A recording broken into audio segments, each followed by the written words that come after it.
아무래도 저항성을 가진 피부 때문에 보형물 모양에 맞춰서 가슴골이 가깝게 보이지가 않는 경우가 있을 수 있는데요. 따라서 연부 조직의 두께가 두껍고 피부가 말랑말랑하고 가슴골 가운데에 단단한 조직들이 버티고 있을 때 가슴골 모양이 예쁘게 나온다고 볼 수 있습니다.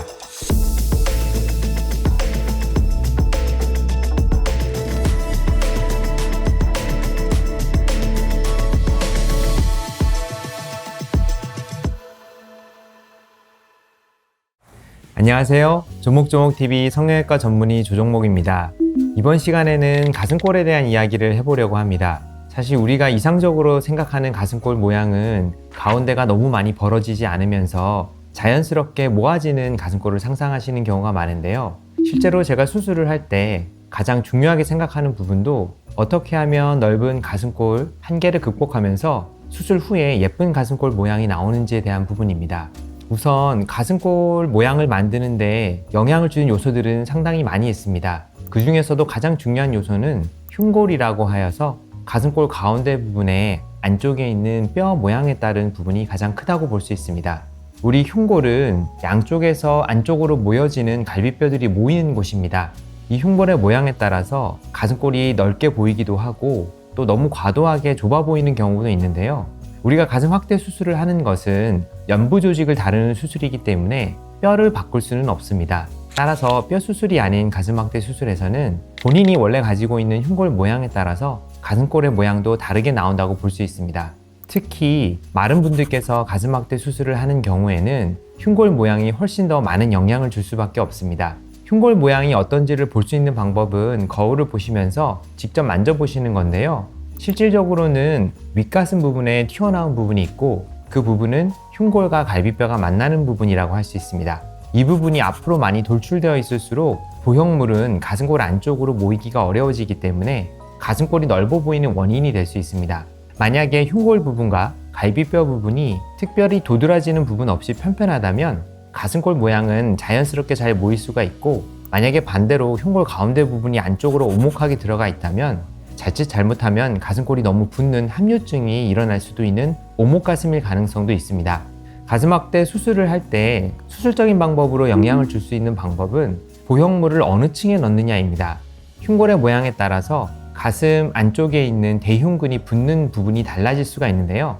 흉골의 모양이 넓게 되어 있으면 대흉근이 좀 더 바깥쪽에 붙어 있습니다. 근육화 이중평면 방식으로 수술을 할 때는 이 대흉근에 붙어 있는 흉골 부분을 분리할 수가 없는데요.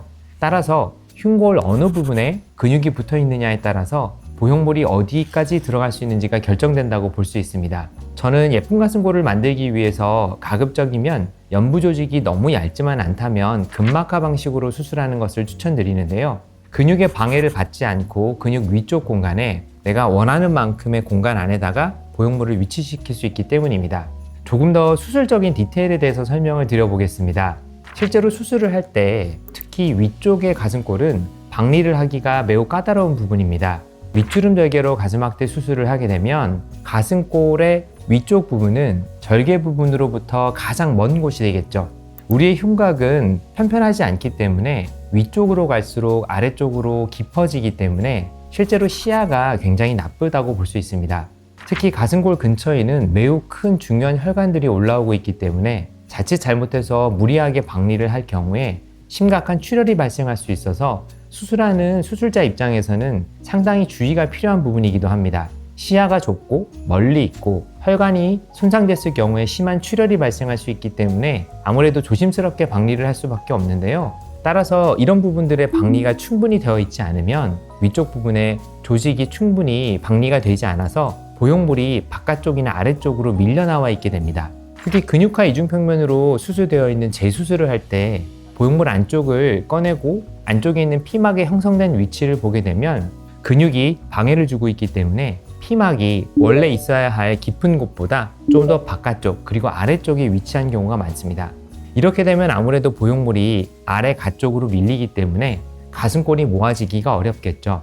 따라서 재수술을 할 때는 박리되지 못한 공간을 충분히 터주거나 근막하 방식으로 보형물의 위치를 바꿔서 넓은 공간 안에 가슴 보형물이 충분히 들어가서 가슴골 모양이 예쁘게 나올 수 있도록 수술을 해드리고 있습니다. 가슴골 모양을 결정짓는 중요한 요소 중 하나는 연부 조직의 두께입니다. 흉골의 너비가 좀 넓다 하더라도 연부 조직의 두께가 두꺼우면 보형물이 들어가고 브라를 모아줬을 때 두꺼운 연부 조직이 접히면서 가슴골이 예쁘게 모아질 수가 있습니다. 특히 브라를 입었을 때 아이꼴로 예쁜 딱 붙은 가슴이 나오시는 분들은 흉골의 간격이 좁기보다는 연부 조직의 두께가 두껍기 때문에 보형물이 들어가고 가쪽에 브라로 가슴을 모아줬을 때 이 두꺼운 연부 조직이 자연스럽게 접혀서 I자로 딱 붙는 가슴골이 나올 수가 있습니다. 무조건 가슴골이 가까운 것이 좋은 것은 아닙니다. 실제로 가슴골 간격이 넓지 않아도 가슴골 주변에 있는 연부 조직이 성긴 조직일 경우에는 가슴골이 계곡처럼 안쪽으로 들어가지 않고 앞으로 튀어나오는 경우가 있는데요. 심한 새가슴을 가진 경우에는 흉골과 앞쪽에 있는 피부와의 결체 조직이 약하기 때문에 가슴을 모았을 때 계곡처럼 안쪽으로 빨려 들어가는 것이 아니라 오히려 앞부분이 튀어나와서 가슴골이 없는 것처럼 보이는 경우가 있습니다. 실제로 가슴이 너무 가까워서 합류증이 일어나는 것과는 조금 다른 상황인데요. 공간의 여유가 있고 흉골의 간격도 넓지만 연부 조직끼리의 단단한 특성이 부족하기 때문에 연부 조직이 안쪽으로 빨려 들어가지 못하고 앞으로 튀어나오는 모습을 보이는 경우도 있습니다.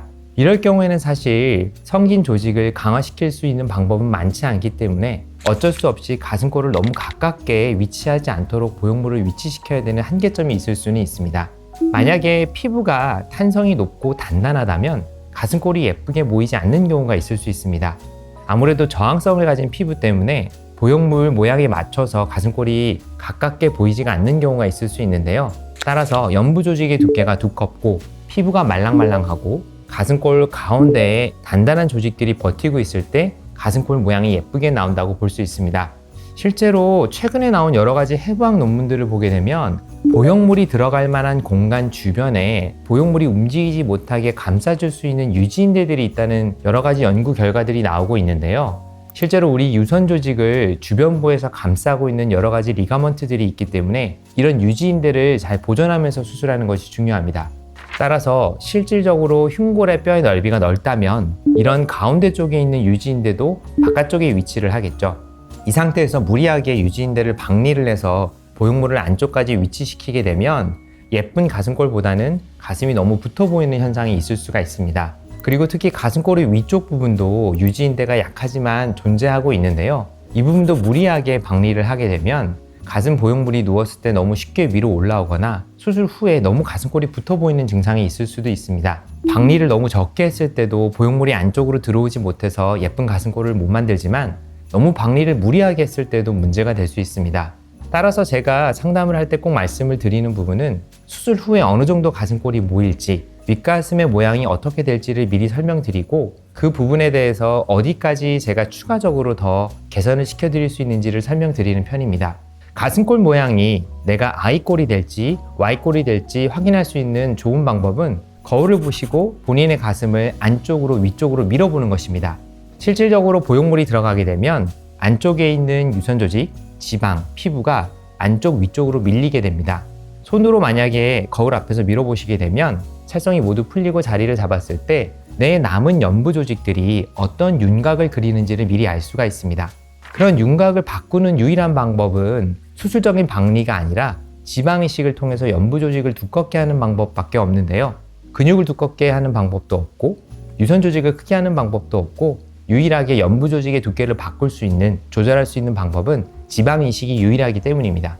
따라서 인공 유방 보형물이 들어가서 그 공간을 차지하고 연부 조직들을 밀어내는 힘과 그리고 그 연부 조직의 두께, 바닥에 있는 흉골 뼈의 성상에 따라서 가슴골 모양이 달라진다고 볼 수 있습니다. 사실은 사람의 눈, 얼굴만큼이나 가슴의 모양도 다양하고 가슴골이 가지고 있는 원래의 모양도 차이가 많이 납니다. 수술을 하시기 전에는 본인의 가슴의 모양이나 흉곽 모양에 대해서 잘 모르시는 경우가 많습니다. 하지만 상담을 받아보시면서 본인의 비대칭, 약간의 새가슴의 특성, 넓은 가슴골들을 아시게 되는데요. 수술 후에는 훨씬 더 거울을 많이 보시게 되기 때문에 이런 모양에 대해서 조금 더 아쉬움이 생기시는 경우가 있습니다.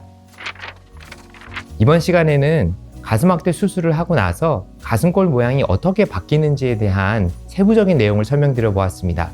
가급적이면 예쁘고 자연스럽고 너무 붙지도 너무 벌어지지도 않는 가슴골을 만들기 위해서 저는 최선의 노력을 다하고 있습니다.